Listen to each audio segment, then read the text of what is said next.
कहानी एक छोटे से गांव की है जहां लोग अपनी साधारण जिंदगी जीते थे। उस गांव का नाम था कुम्हारपुर, जो जंगल में बसा हुआ था। गांव में कुछ अजीब घटनाएं होती थीं, लेकिन उन घटनाओं को लोग हिम्मत और शौर्य का हिस्सा मानकर नज़रअंदाज कर देते थे। लेकिन एक दिन एक ऐसी घटना घटी जिसने रोहन को न केवल भयभीत किया, बल्कि उसकी पूरी जिंदगी को बदल कर रख दी।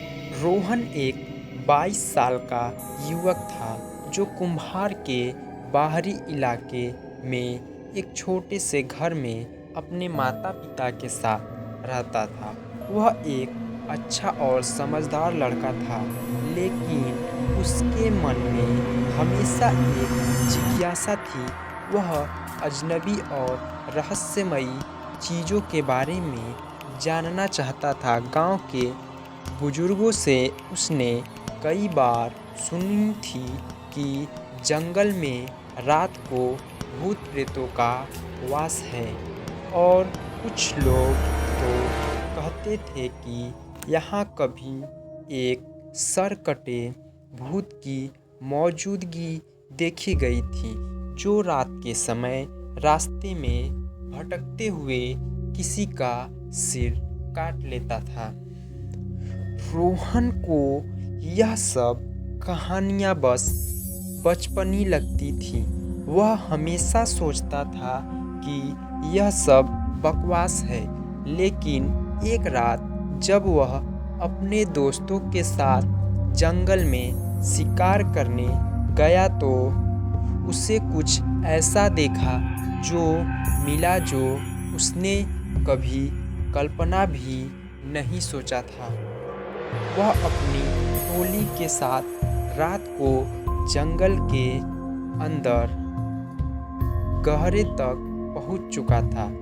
चांद की रोशनी से हर चीज थोड़ी धुंधली सी दिख रही थी और हवा में ठंडक थी। वे लोग अचानक एक बांस के झुरमुट के पास पहुंचे।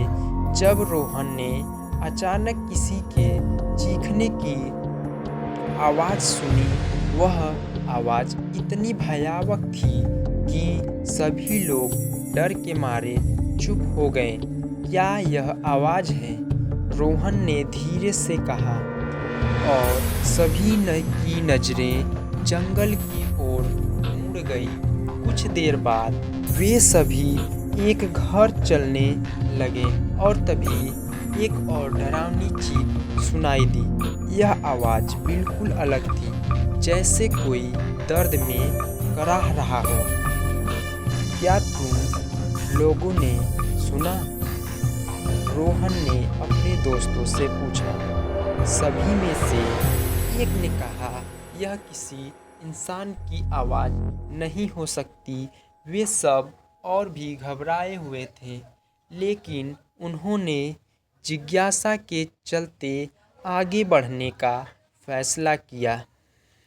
जैसे ही वे आगे बढ़े, एक अचानक ठंडी हवा का झोंका आया और कुछ ही दूर पर एक धुंधली सी आकृति दिखाई दी।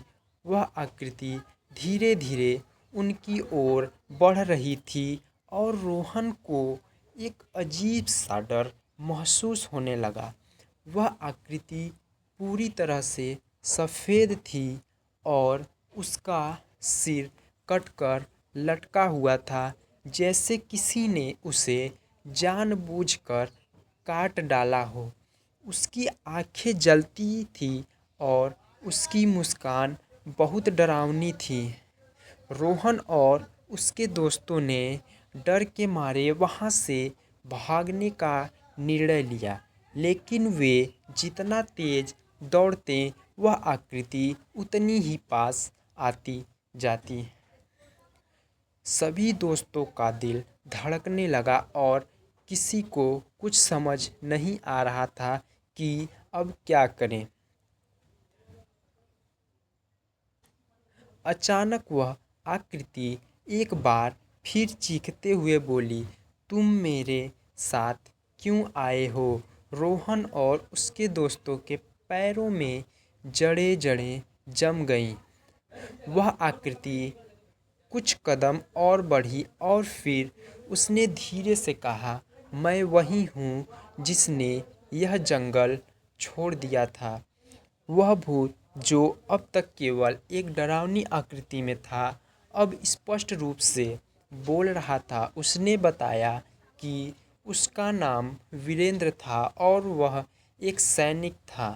कई सालों पहले युद्ध के दौरान उसके सिर काटकर मार डाला गया था और तब से वह अपनी असमाप्त आत्मा के साथ जंगल में भटक रहा था। उसने रोहन से कहा, अगर तुम मेरे साथ आकर मेरी मदद नहीं करोगे तो मैं हमेशा तुम्हारे पीछे रहूँगा। रोहन और उसके दोस्त डर के मारे काँप रहे थे, लेकिन उन्होंने तय किया कि वे भूत की मदद करने के लिए कुछ करेंगे। वीरेंद्र ने बताया कि उसकी आत्मा को शांति तब मिलेगी जब उसके शरीर का अंतिम संस्कार सही तरीके से किया जाएगा।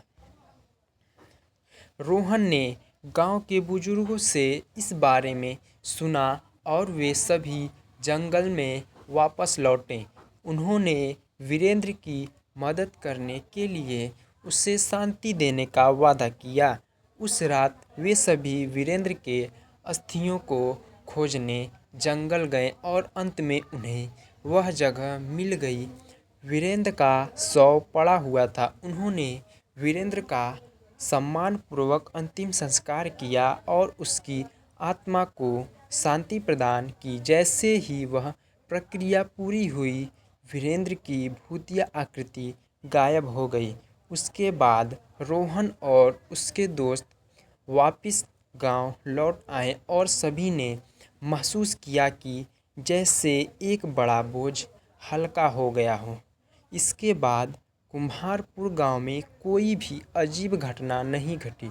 लोग अब रात को सुरक्षित महसूस करने लगे और रोहन के मन में वीरेंद्र की मदद करने के बाद उस डरावनी भूतिया कहानी का रहस्य हमेशा के लिए सुलझ गया। यह घटना रोहन के जीवन का एक अहम हिस्सा बन गई और उसने अपनी सारी जिंदगी को एक नए दृष्टिकोण से देखा।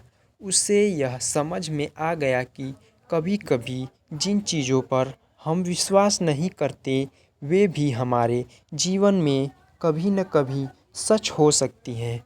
तो दोस्तों, ये कहानी अगर आपको पसंद आई है तो इस वीडियो को लाइक कर देना और हमारे चैनल को अभी तक आप लोगों ने सब्सक्राइब नहीं किया है तो सब्सक्राइब कर देना।